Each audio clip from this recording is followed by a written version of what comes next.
we remain steadfast in our commitment in delivering local news that matters, stories that inspire, enriching the lives of Filipinos in the Philippines and across the globe. This is your GMA Regional TV. Buong puso para sa Pilipino. Kini ang mga dagkong balita karong Miyerkules. 7 ka patayng lawas nga na missing sa trahedya sa Carmen napalagana. Mga panimay sa Zone 1 Barangay Buaya, Lapu-Lapu City, Gilunupan. Mga nagprotesta misung sa opisina ni Congresswoman Lollipop Uwano Dizon. Ug pagbukas sa palarong pambansa 2024 nagbalampuson.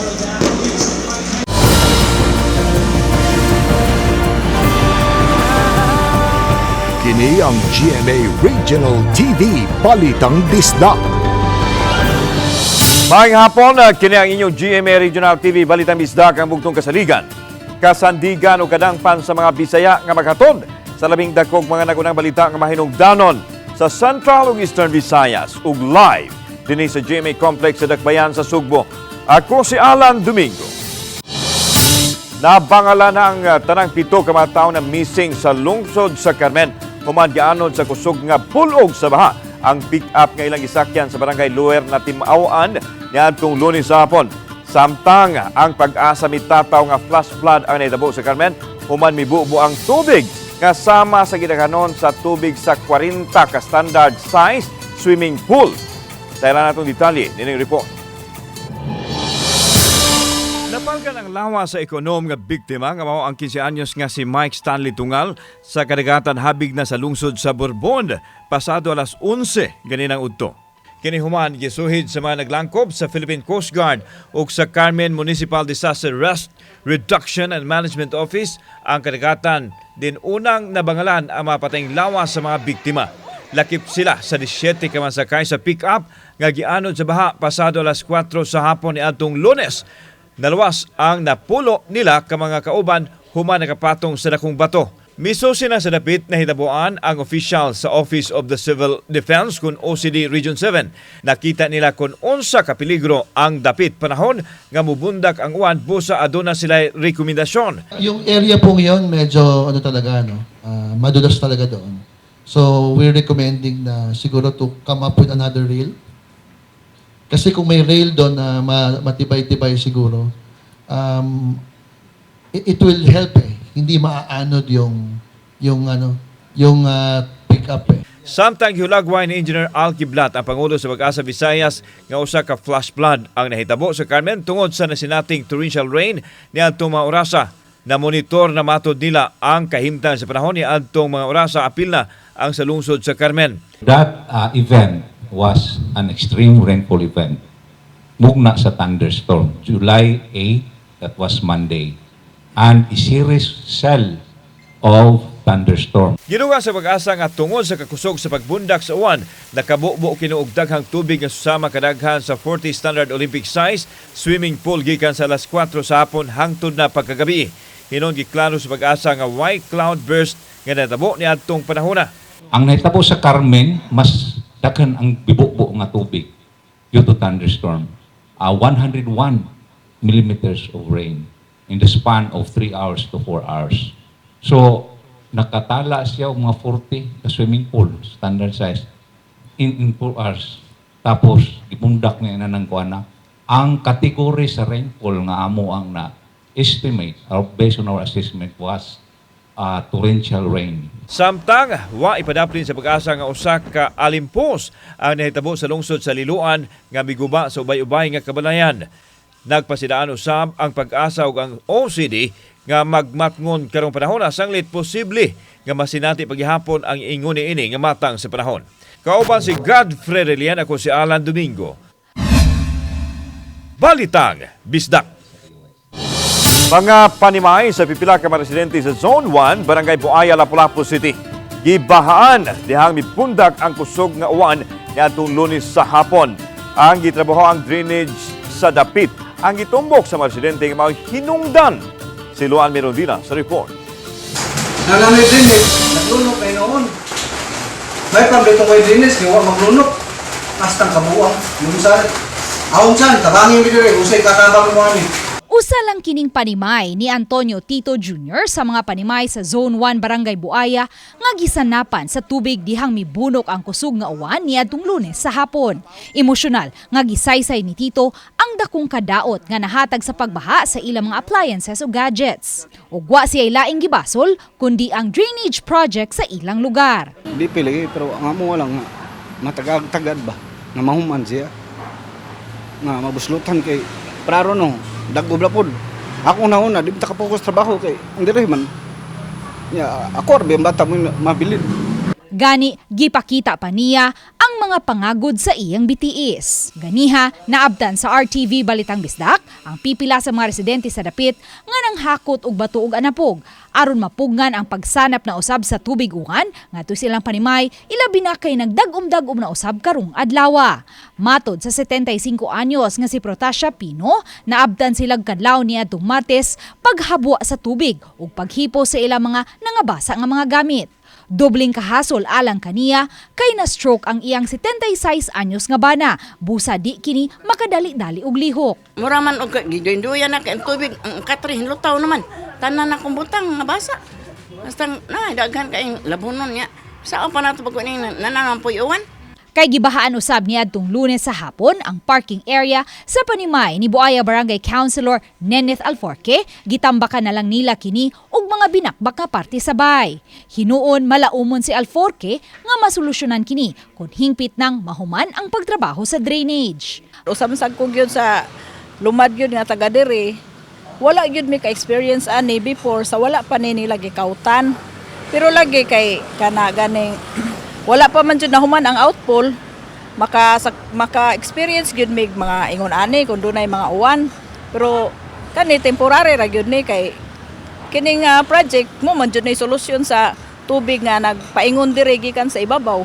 Matod ni Engineer Daffodil Hugan, Public Information Officer sa DPWH Cebu 6th Engineering District, nga niadto lang Marso 15 nahatagan og notice to proceed ang drainage project sa Zone 1 Barangay Buaya nga adunay budget nga 15.6 million pesos.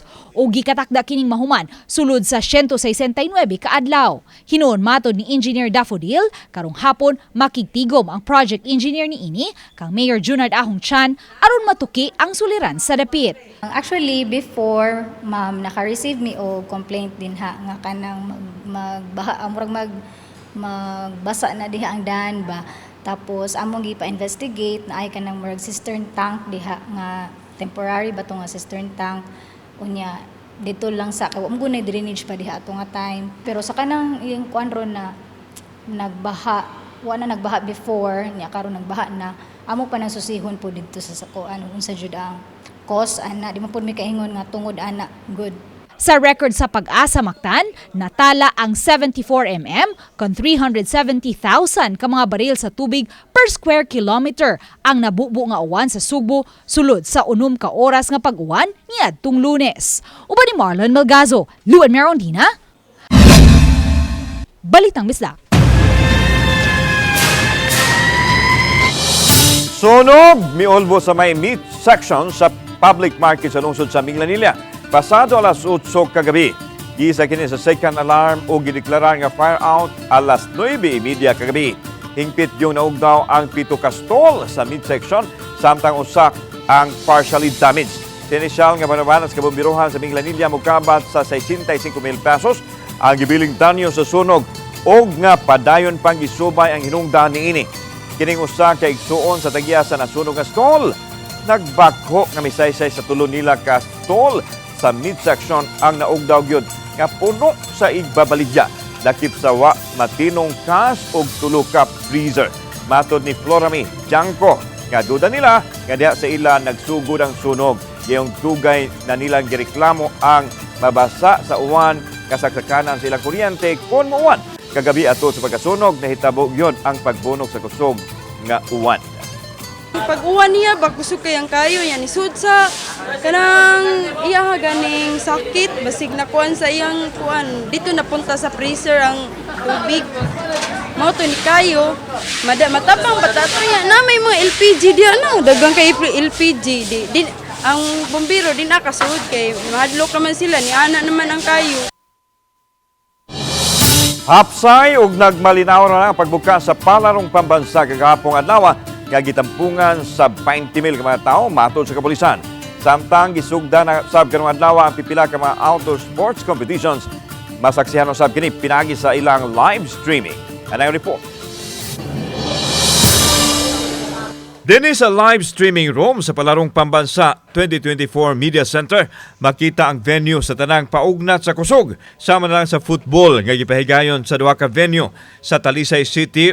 Di nagtigi ang team sa BARM o Caraga Region. Samtang sa Mandawi City usab ang team sa Sivera o Region 1 AA. Nagtigi usab sa volleyball ang team sa Region 6 o Region 13 nga gipahigayon sa Dakbayan sa Sugbo. Aduna usay nagtigi sa basketball sa University Gym sa Cebu City.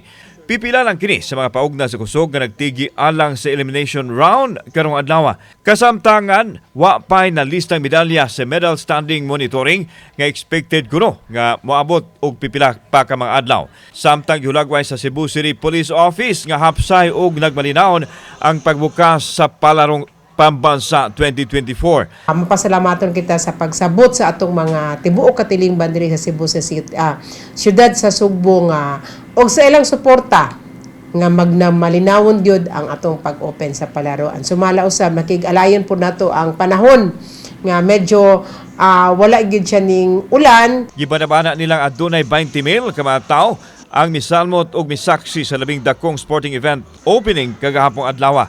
Padayon ang pagpahugot sa CCPO sa ilang seguridad hangtod nga mahuman sa hingpit ang kalihukan sa Palarong Pambansa 2024. Moingon man gud sila ngano naabot man og 20,000 nga ang capacity sa stage is sa bleachers is ingon anila. Nakita ninyo nga ang atong mga athletes na gyud sa ground.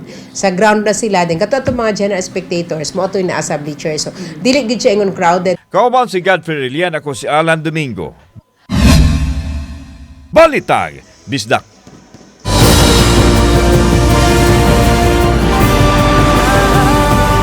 Kini ang GMA Regional TV Balitang Bisdak.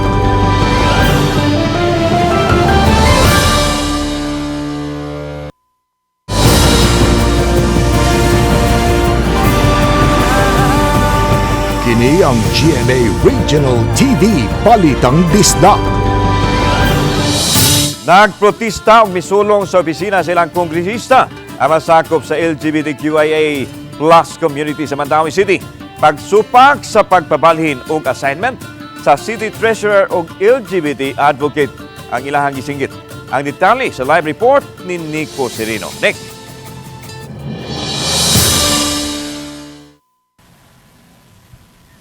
Yaslan, gihimo kaganiha ang historic nga signing nining implementing rules and regulations sa Anti-Discrimination Ordinance sa Mandawi City butang nga gikilipay pag-ayo sa LGBTQIA+ sector. Apan human sa kalihukan kaganihalan dunay usa ka protesta nga gihimo nila agi og pagpakitag suporta sa LGBTQ icon sa Dakbayan, si Attorney Rigal Oliva.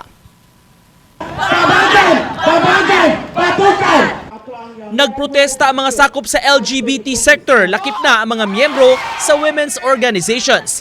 Mipwesto sila at ubangan sa opisina ni Mandawi Lone District Congresswoman Lollipop Uwano Dizon. Panawagan nila, dili hilabtan ang kasamtangang katungdanan karon ni Attorney Rigal Oliva ug ibalhin sa laing rehiyon.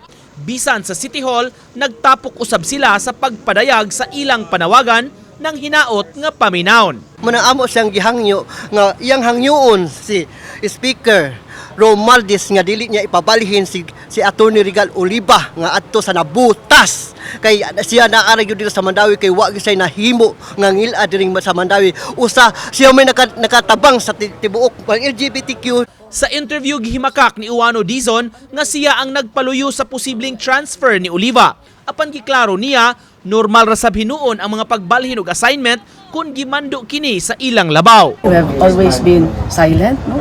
Di may ganahan manggod nga kanang pagpagubot-gubot sa mga ilang ipang note ba? Speculations kay I think that what man siguro ni nakitan, nabagod may endorsement, nabagod may letter, na musulti sila nga kanang inana kasi ilang mga issues. Una niini, sa City Hall gihimo karong buntag ang signing sa Implementing Rules and Regulations o IRR sa Anti-Discrimination Ordinance sa Dakbayan.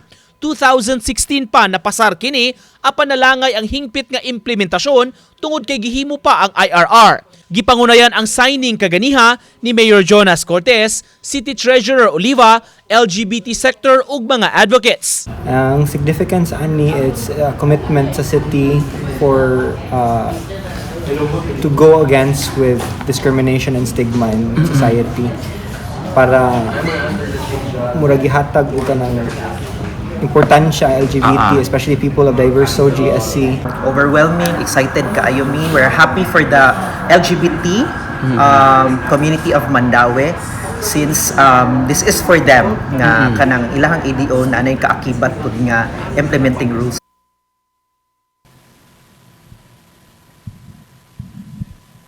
Humanining nahitabo nga signing lan ang commission mag-focus sa sabunya ni nilang pag-establishar og help desk pag-abag nila sa dakbayan aron nga dunay kadangpan kadtong mga makasinati og lain-laing mga kaso sa diskriminasyon labi na sa LGBTQIA+ community. Lan?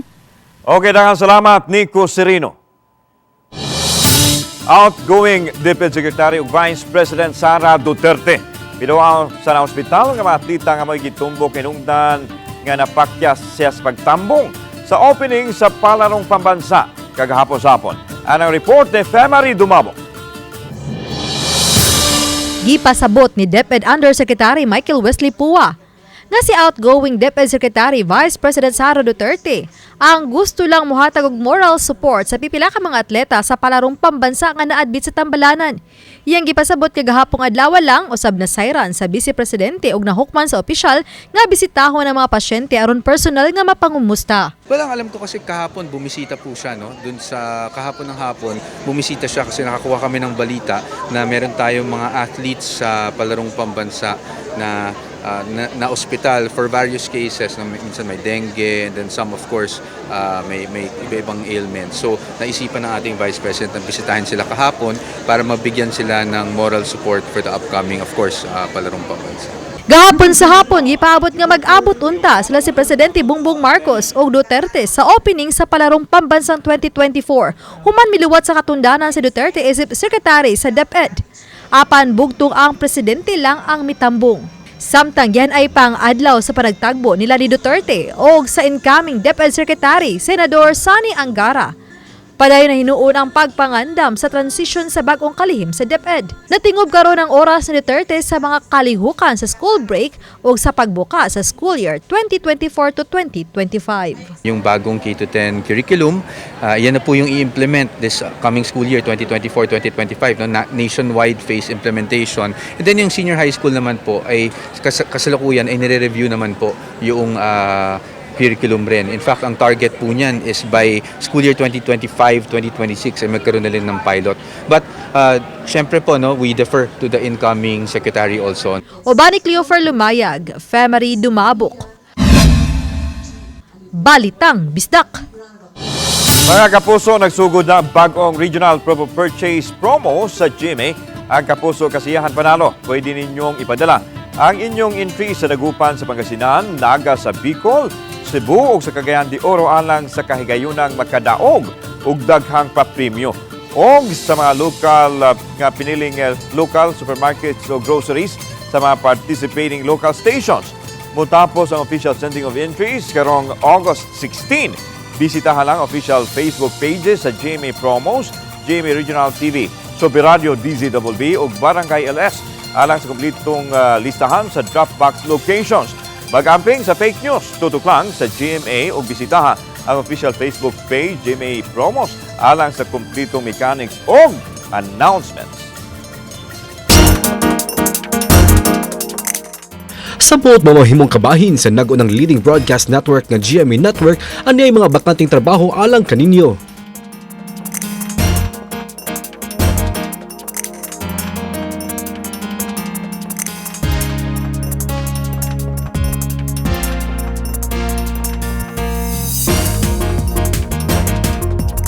Sa mga interesadong aplikante, mamahimo bisita sa careers.gmanetwork.com alang sa dugang detalye.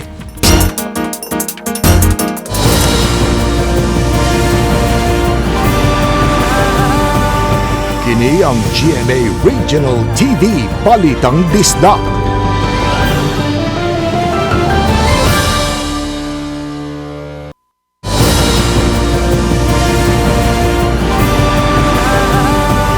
Kini ang GMA Regional TV Balitang Disda. Programa aron mahunong na kining iligal nga pagpanghimo og armas sa Danau City gilusan karon sa kapulisan o sa local government. Naglakip nini ang paghatag og trabaho sa mga manghimuay nini o gitawag nga pistolador. Anang report ni Nico Serino. Ubay-ubay nga mga armas sa nagkadaiyang gidak-on og kalibre. Nakuha gikan sa mga operasyon batok sa illegal firearms sama sa paltik, ingon man oplan katok o pagpasurrender sa mga armas nga expired ang lisensya. Pipila lang kini sa gidisplay sa Danau City Police Station. Lakip na sab ang mga ekipo o mga materyales sa paggama og pistola nga anaana sa kustodiya sa PNP. Naila ang syudad sa mga mamuhatay kaniadto o mga backyard manufacturers sa armas nga gihulagwayng iligal ang operasyon. Mao nga sa paglusad sa Oplan Trident, gitinguha ang tulo ka approach o direksyon pagsulbad o pagpapas sa illegal industry sa gun manufacturing. Una ang community involvement, kundi ng kabaranggayan ang maghingusog sa information campaign paghangyo sa mga pistolador o manggamaay nga isurrender na ang ilang mga kagamitan ug materyales. Ikaduha ang paghatag og livelihood sa mga manghimuay. 120 kanila ang una nang nahatagan og trabaho sa Danau City Hall aron matalikdan ang paghimo ug pagnegosyo. Duna sa gikumbinser ang syudad nga legal gun manufacturer nga mag-open sa Danau aron mahatagan og trabaho ang mga skilled workers. And this one project symbolizes the partnership between the community, the local police, and the local government unit. So congratulations to the Danau CPS. Pagpatuloy natin to. Maluoy mo ko nila magtanaw na sila mo'y pirmi mauna madako every na ay mo padong election. So that's why nagsigig yung kukuhan what are the alternative. So this is new. Ikatulong aspeto sa programa ang padayong paghingusog sa pagpanakop sa mga manghimuay og paltik. Regular ang monitoring sa kapulisan aron maka-apply sila og search warrant sa mga na-involved niini. For them to establish a gunsmith business, a legal gunsmith business. Tapos yung last edge of the trident, sir, is the law enforcement. Of course, continuous yung effort natin for those who will not adhere to the program. Hugot ang monitoring sa mga illegal nga armas, labi na nga nagsingabot sab ang eleksyon, kundi posible nga magamit sa binuang sa lain-laing pundok. Malaumon ang mga opisyales nga masumpo kining maong problema pinaagi sa gilusad nga programa. Uban ni Godfrey Relien, Nico Sereno, Balitang Bisdak. May pahigayon nagpakisusi ang Mines and Geosciences Bureau, MGB7, sa madapit sa rehiyon nga adunay natala nga pagdahili sa yuta. Apil na nini ang lungsod sa Minglanilla nga adunay natong landslide diin napektuhan ang tulo ka mga balay. Hinoon, walay natalang injury o casualty sa maong panghitabo. Samtang sa lungsod sa Dalagit apektado sab ang kalsada sa Barangay Manlapay, din adunay na hulpa nga bahin nini. Pipila pa lang kini sa mga dapit nga apektado sa paghumok sa yuta nga gisusi karon sa MGB7. Samtang hugot nga pagpakigalayon ang gihimo sa ahensya sa mga lokal nga kabhanan aron matumbok ang mga dapit nga namiligro sa pagdahili sa yuta. Kanunay usab matod pa nilang gi-update ang ilang geohazard map. Mipahimangno ang MGB7 ug ang OCD's katawhan nga mag-amping kanunay isip proactive measure aron malikay sa disgrasya. Ang way namin para ma-update ng mas marami yung data namin, kung merong mga incidents like what happened sa Carmen, Minglanilla, and Argao, we try to update our data mismo, yung database namin, na although identified na sila as highly susceptible to landslide, at least ma-pinpoint namin kung saan mismo yung area na naapektuhan ng landslide. We monitored if there are injuries, wala naman daw. So, after this event, or baka bukas ng umaga kasi meron kaming activity sa office din this afternoon, we might go to Minglanilla to check it out.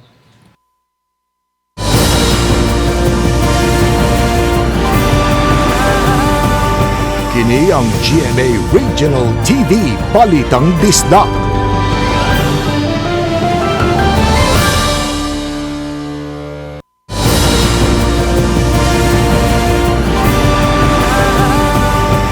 Kini ang GMA Regional TV Balitang Disda.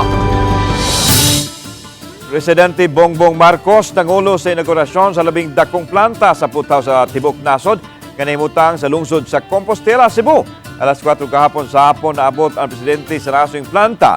Matod niya ang putaw ang usa sa mga priority investment industries sa administrasyon, labi na kay kini ang nagsilbing backbone sa daghang mga industriya. Ang nasong planta ang ikinahong labing unang steel mill sa nasod nga nagamit og world-class rebar manufacturing technology sa nasod ug maoy naginusarang exporter og putaw sa nasod. Sa kasamtangan, ang nasod kumpanya ang nag-supply sa usa ka subway system sa Canada. Nunot nini, matod sa presidente, di na kinahanglan pang mag-import og ang Pilipinas aron makuha ang gikinahanglan gidaghanon sa putaw. Dugang sa presidente ang naasong kumpanya subay sa programa sa administrasyon nga Build Better More ug naghatag og dugang trabaho sa mga Pinoy. These projects align perfectly with the recent design Tatak Pinoy Law, a law which aims to reduce our country's import dependence and to be a mother industry through the manufacturing.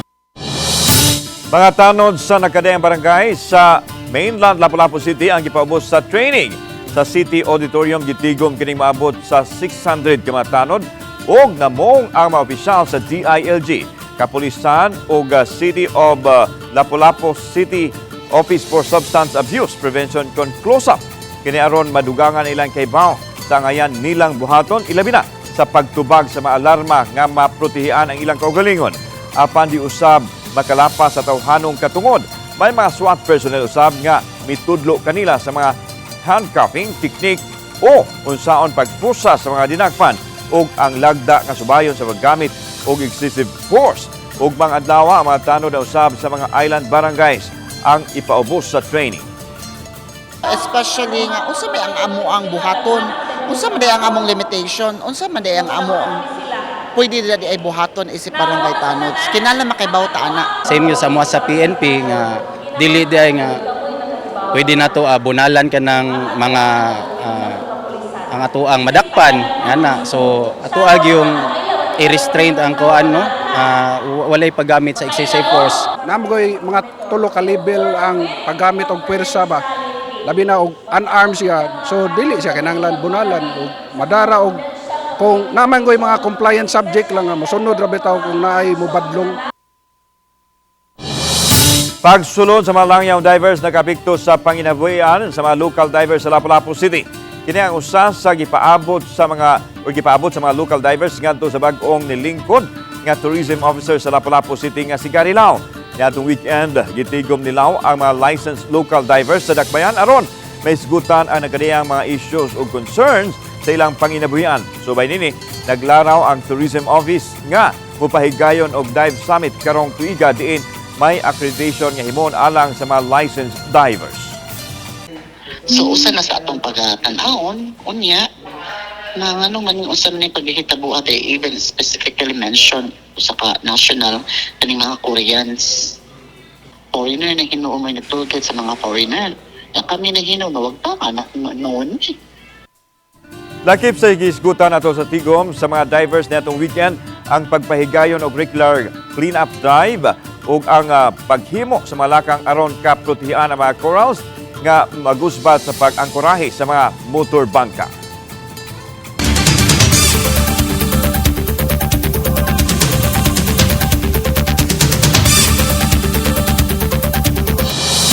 Giba na ba na mabot sa 80 ka kilo sa mga isdang tilapia ang na-harvest sa Provincial Agriculture Office gikan silang fish cage nga Tikno Demo Project sa barangay Dangkalan, Borbon, Northern Samar. Ang na-harvest ng mga tilapia gibalagya ngadto sa Dangkalan Provincial Jail nga gihimong konsumo sa mabot 300 nga mga person deprived of liberty. Ang Provincial Agriculture Office mohimo og bi-monthly sampling sa mga fish stock aron masusi ang insaktong pagtubo sa mga tilapia. Ang maong proyekto nagtinguha nga mas mapalambo pa ang agrikultura sa mga probinsya ug paghatag usab og trabaho sa mga Nortihanon.